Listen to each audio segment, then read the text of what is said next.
Hi and good afternoon to all present here. I'm Asta Grover. I head the Startup India team at DPIIT. We are back with the third edition of the National Startup Awards, a flagship program under the Department for Promotion of Industry and Internal Trade as part of celebrating the startups across the world. As a part of this series, today we are back with the second edition of Rise Up series, Building from Bricks, as a part of this award ceremony, wherein we hear from the industry stalwarts across about different innovations, domains, and key trends driving this ecosystem.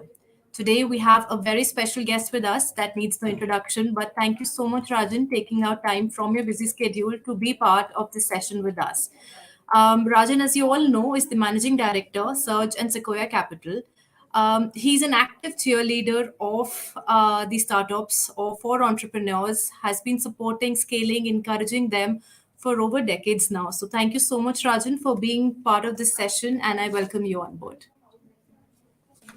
Thank you, Asta. It's great to see you again, and great to be back with the Startup India community. Wonderful. Thank you. With that, Rajan, we will quickly jump to some questions which we have curated from startups beforehand. We'd love to hear your thoughts on that.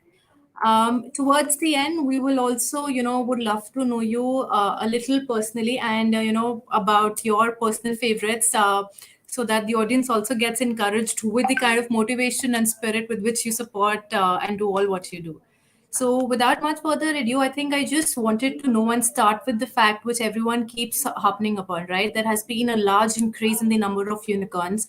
Of course, Sequoia has supported most of them, a lot of them to be precise. But the process of raising funds and the challenges with respect to it are also many. What do you think are some of the key points that entrepreneurs should keep in mind while raising these funds? Yeah, I think 2021 was a historical year in many ways, despite being in the middle of COVID. Indian ecosystem, the startup ecosystem in India received more than $35 billion of funding. We had over 40 new unicorns. But I think it's important for founders to keep in mind that number one, 2021 is not 2022, which is the year that we're in, is not 2021. So Asta, we've already started seeing pretty significant corrections in valuations. Investors are obviously, are being much more particular about lots of different things. Valuations have come down. I think so. We are going to see a very, very different year this year. So what I would say is, if you're fortunate to have raised capital, whether it's 2 million or 3 million, or whether it's 300 million or a billion, I think it's very important to keep in mind that you probably raised, if you raised in 2021, you may have raised at a valuation that was several years ahead of where you were in 2021, right? So it's very important that you will have to grow into your valuation, which may take 1 year, it may take you 3 years, and in some cases may even take you longer, right? So I think it's important to keep that in mind. And the implication of that is, look, make sure it's good to raise a lot of capital, but please make sure you don't spend all of it. 2021 was a great year to raise, but hopefully, all of it, would have get spent, because, if you raised, in many ways, Asta, at a valuation that was, let's say, 3 or 4 years out, it means you have to grow your way into that valuation, right? So if you spent all the money and you had to go out and raise again, let's say at the end of this year, that would not be, you would not be in a very good position. So I think that's the first one. I think the second one, though, is, look, as I said, the market has changed already. It started changing, I would say, towards the end of last quarter, which is sort of around the December timeframe, given the fact that, we saw a very significant dip in the US public equities. And obviously in India, we've seen that as well, as you've seen now. And this was before the Russia-Ukraine, before the Ukraine war, right?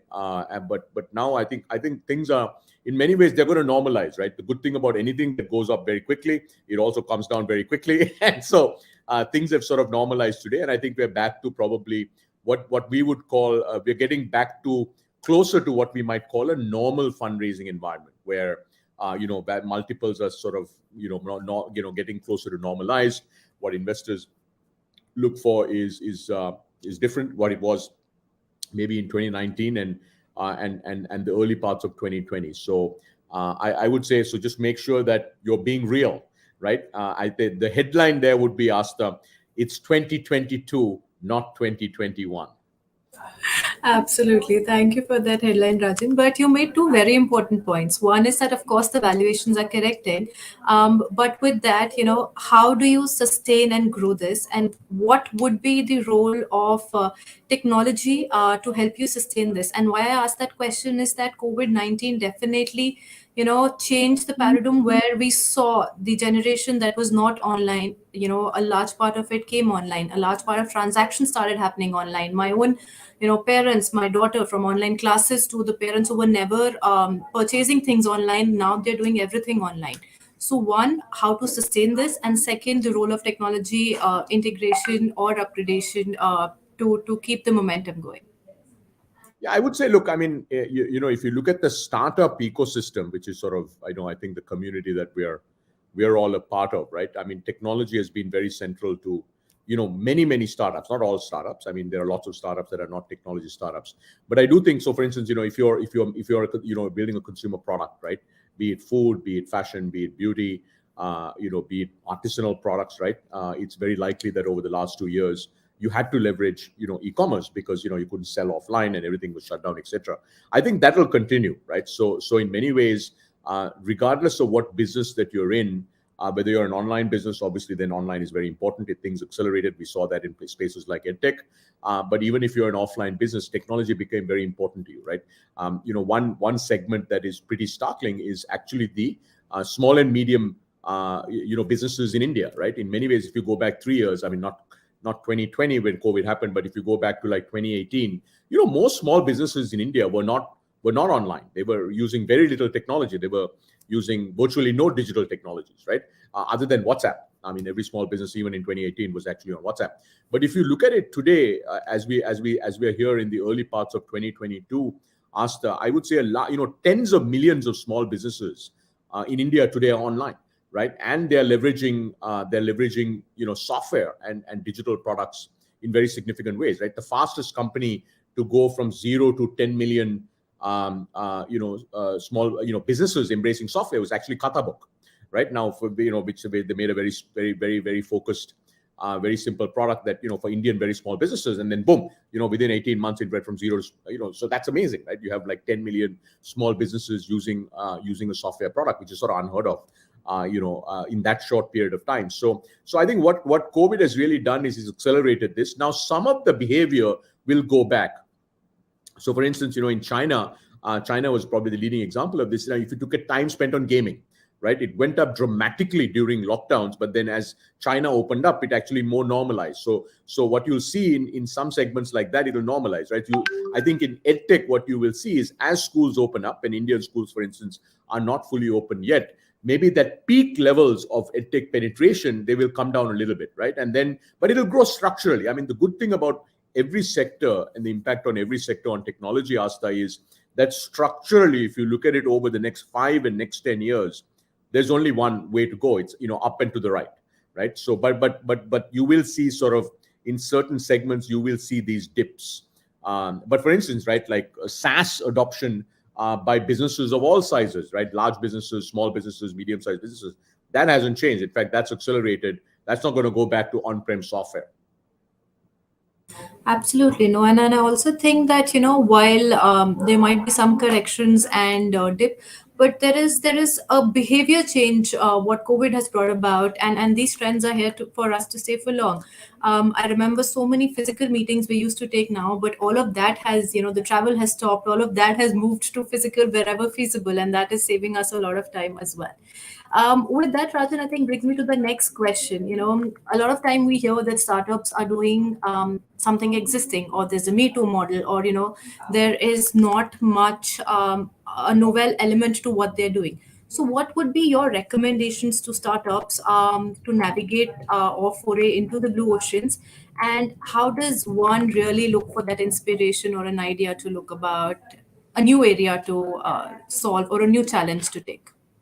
Well, I think what's most important as an entrepreneur, Asta, is to solve a problem, ideally that you personally faced, or something that you're deeply passionate about, right? So I'll talk about one of the most interesting companies in India today, a startup today, which is a company called Animal. I think I'd sent you the made for the She Builds video that we at Sequoia we partnered with National Geographic to come up with a series on female founders in India. And the first one that we launched was this company called Animal, where both of those co-founders, right? They grew up in rural India. One was from rural Punjab, the other one was from rural Rajasthan, right? And then they went to IIT Delhi. They were classmates in IIT Delhi, and then they went off to do their own thing, right? And then 5-6 years later, they came together to launch a company. And Animal is basically a cattle trading. Their vision is to build a platform for all things cattle in India. But why did they actually, as they came together and said, we're going to launch a company, the question they asked themselves is, what is it that we know well? And what are we passionate about? And what is that problem we want to solve, right? And obviously they went back to their roots, and because they had both grown up in rural households, in farming families where they had cattle, so they knew the challenges that their parents sort of went through, and therefore they decided to solve that. So I would say, whether it's a blue ocean or a red ocean, Asta, I think it's very important for entrepreneurs to focus on problems that they're passionate about, ideally that they're deeply familiar with, right? When Girish and his co-founder launched Freshworks, they were very familiar with the SaaS market, right? And Girish has this, also faced a set of issues with sort of customer support, which was sort of the inspiration for launching Freshdesk. At the time, the company was called Freshdesk. That help desk support product, right? So I would say that's what it is. But the good thing is, when it comes to blue oceans, Asta, there is a ocean of blue ocean opportunities in India, right? We're a country with 1.4 billion people with a billion problems. Everywhere you look, there's a problem. And the reason problems are interesting in startup land is because when you have real problems is when you can develop solutions for those problems, right? So just take agriculture. It's very interesting, Asta. 3 years ago, we made our first ag tech investments in Sequoia. It's a search company called Bijak. But now we have 7 ag tech companies, right? And we have a huge focus on ag tech. Why? Because, India's agriculture, agriculture accounts for 20% of India's GDP. We have 400 million plus, Indians who are dependent on agriculture. But as you know, our yields are amongst the lowest in the world, right?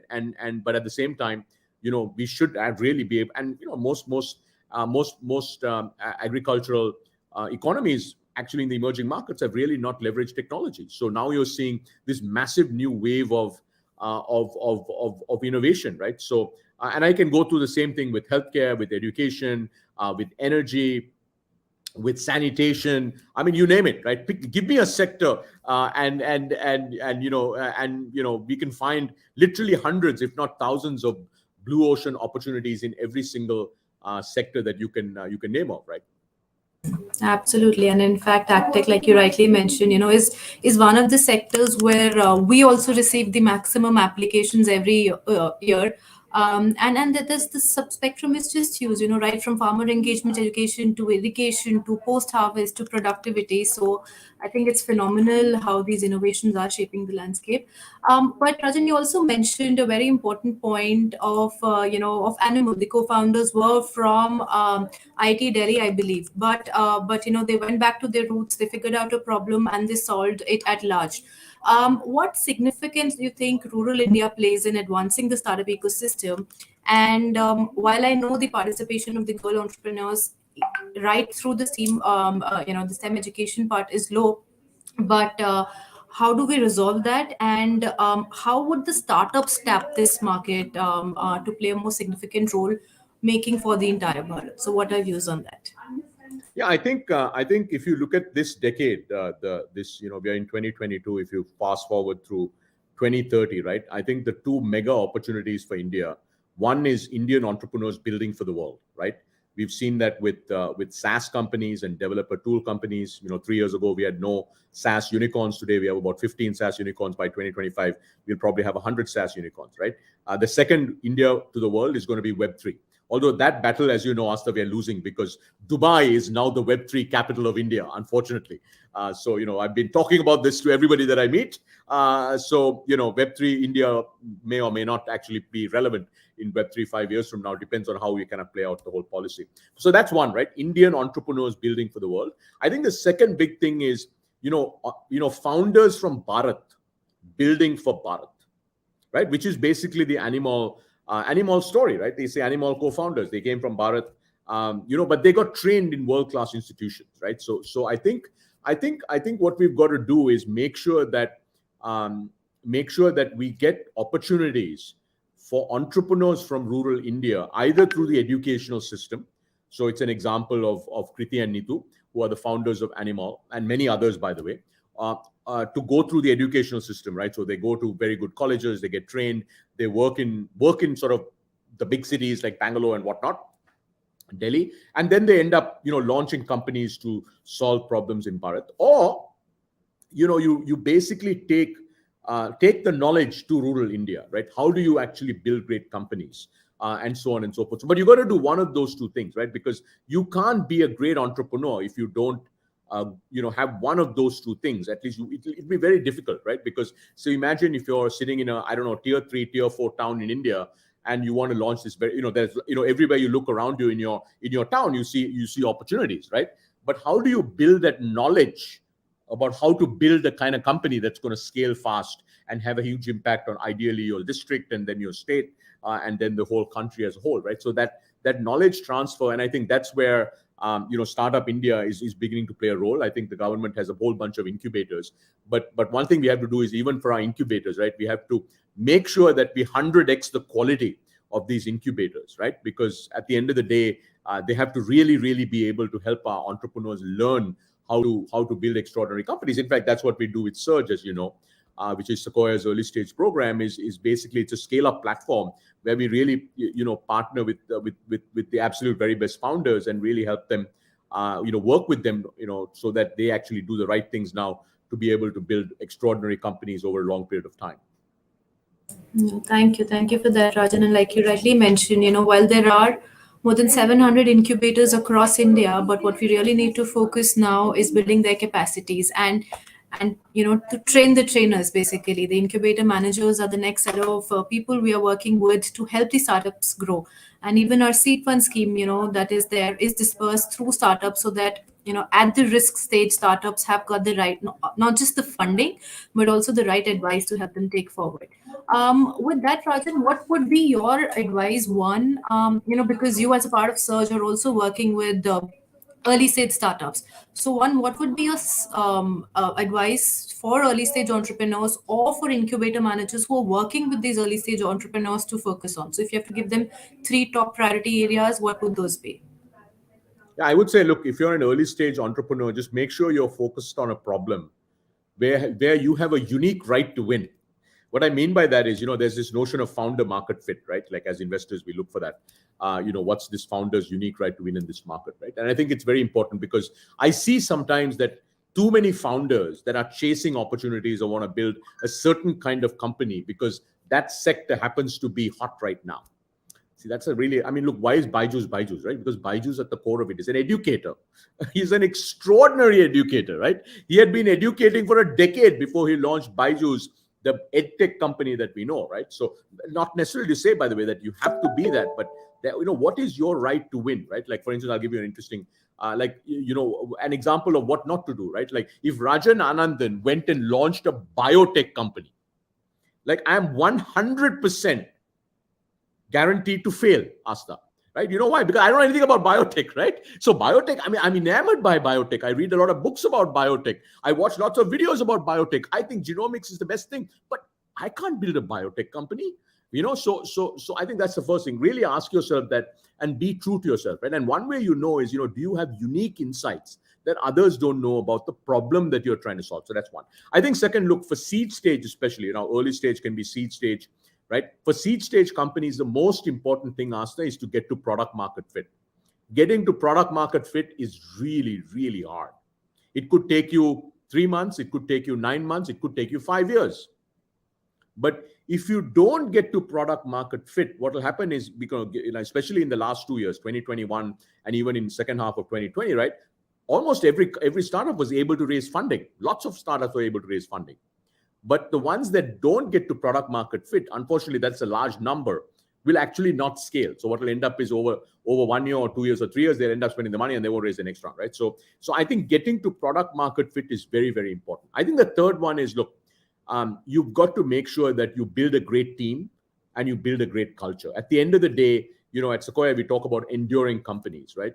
These are the companies, think about companies like Google and Amazon, and in India, you can think about companies like TCS, and over time, some of our startups will become enduring. Like InfoEdge is an enduring company, right? It's been public for a very long time. It generates extraordinary amounts of cash. It's very well run, right?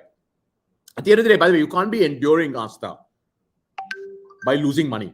Money losing companies are not enduring. Eventually every enduring company has to generate extraordinary amounts of cash flow. So so that's why I said, right, we'll have to see which of our current crop of startups become enduring, because first step is they have to become insanely, not just profitable, they have to become insanely profitable and then keep reinventing themselves, right?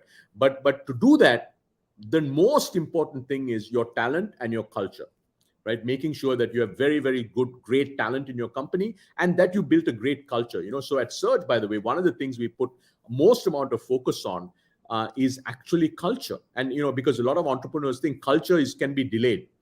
Culture is something they're going to work up when they grow up into a bigger company. The problem is, if you put it out for a couple of years and you wait till you become a larger company, you will end up with a culture that is not great. You have to design your company culture. So I'd say those are probably the three things I would say to early stage founders. Yeah, absolutely. And just summing up for our audience, you have to be passionate about the problem you're solving, the product market fit, and building team and culture. I'm so glad you mentioned the third point, because even I hear it from so many founders that we will come to it when we are at that stage. But by that time, it's too late, right? So you have to start right from the start. So thank you for that. And Rajan, I wanted to ask you that, you have been part of the jury of National Startup Awards for the past 2 years. So how has your experience been? I know some of those companies are part of your Surge program Yeah. as well. In our current Surge cohort, we have a Yeah, winner of the National Startup Awards. amazing. Interesting thing is they're one of our stealth companies. So if you go to sturgeahead.com, you will see Yeah, that we have several stealth companies, because this company is still in great. stealth. They're a super interesting company. Look, Yeah. I think the National Startup Awards has been great because it's helped uncover, unearth, celebrate, identify, and reward and celebrate some seriously interesting innovations coming out of India. So I'm a big fan of National Startup Awards. So if you're building something really interesting, I'd encourage you to apply. And it's a very rigorous process of selection. But it's a fantastic platform that you all have created, Asta, you and your team have created for startups in India. Thank you so much. And I would just like to add that, it's not just the celebration or the award that you get, but you get support from people like Rajan, from a lot of people from the industry for pitching opportunities, for mentorship, for international exposure and the like. So don't miss this opportunity and apply. And Rajan, with that, towards the end, I thought I will cover a little more about you for the audience to know you a little better personally. So, what would be your biggest motivation every single morning, and what is it that keeps you going? Yeah, look, I think I think entrepreneurs are extraordinary human beings. It's interesting. Asta, my dad was an entrepreneur. My mom became an entrepreneur after he passed away. My brother is an entrepreneur. My wife's an entrepreneur. My daughter would rather be an entrepreneur than go to college, which is a bit worrying. Almost all my friends are entrepreneurs. So my whole life I've been surrounded by entrepreneurs, and I think they're super, super interesting, right? And I do believe that entrepreneurship and innovation, right, is so critical to the development and the enhancement of the world, right? I mean, there are so many examples of that. So every morning I wake up because I'm excited about meeting entrepreneurs. I'm excited about working with them. I'm excited about partnering with them, right? And I'm incredibly curious about what they're going to do next, because the one thing know about entrepreneurs is they're completely unpredictable.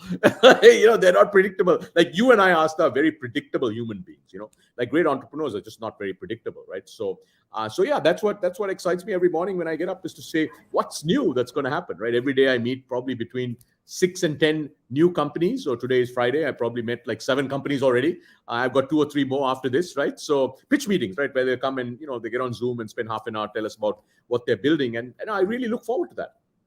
Wonderful. I think when you put it like that, it sounds very exciting. So, thank you once again for supporting these entrepreneurs. And I was always very inspired how you take out time every day to meet at least 10 companies and hear new ideas and keep them inspired. Even if you're not investing or supporting them, but you leave them with a good advice that goes a long way in their journey. Okay, which brings me to my next question, which is that one book that probably changed your life and you would like to recommend it to the to all of us? Look, I don't think there's one book that's changed my life. I think lots and lots of people, actually, people have changed, probably had bigger impact on me than books. But I do read a lot of books. One that I've read recently, it was a bit late getting to it, but I think it's quite timely. It's called the 21 Lessons for the 21st Century. It's by Yuval Harari, who's the Israeli historian. This is his third book, right? The first one was Sapiens, and then so this is his third book. But I'd recommend everybody to read this book because in many ways, it explains what's going on in the world right now, and it also helps you understand how worrying the current Ukraine situation is for the future of humanity. We will definitely get a copy of that for our library as well. Okay, so the last one on the personal front is how do you unwind, and what is that one thing where you go to after you have packed all your work, or you take your work with you also? Yeah,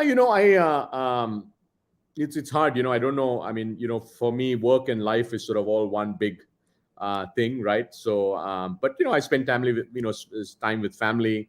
We have a daughter who's 16, who's in high school, who doesn't really like to spend too much time with us anymore because she's in high school. But my wife is an entrepreneur who also likes art. So, there are art things I go to because, I'm kind of, that's not my world. So I like being in other worlds. I like to read a lot. I watch a lot of videos. I love history. So, because I think history, interestingly, just keeps repeating itself. You're seeing what's going on in Ukraine, right? So, yeah, those are the kinds of things. I like hanging out with friends. I like traveling a lot. I love beaches. If I could live anywhere in the world, if you could take Delhi, everything that's great about Delhi, take out the air pollution, transport it to a beach, Asta, that would be perfect. That's one wish, Rajan. Huh? We'll definitely try. There were two wishes there. One, take out all the pollution. Take out all the pollution, and yes, absolutely. Then we will be living in the most perfect world, and Delhi would be that place for us.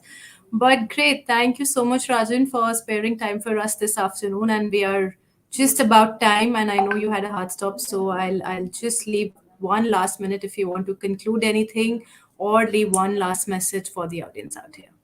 No, Asa, thank you for hosting me. It's always a pleasure to spend time with you and the incredible team from Startup India. I'll just leave you with this. I think for folks who are dialing in, look, just apply for the Startup India Awards because I think if you're able to get in, you'd love it. There it is. Just open up your phone, scan the OCR code, and go for it and apply. And I look forward to seeing your application. Yes, thank you so much, Rajan. It was wonderful interacting with you, and we look forward to making you a part of the jury as well as getting your support for this batch as well. Thank you so much. Sounds good. Thank you, Asta. Thank you. Take care. Bye.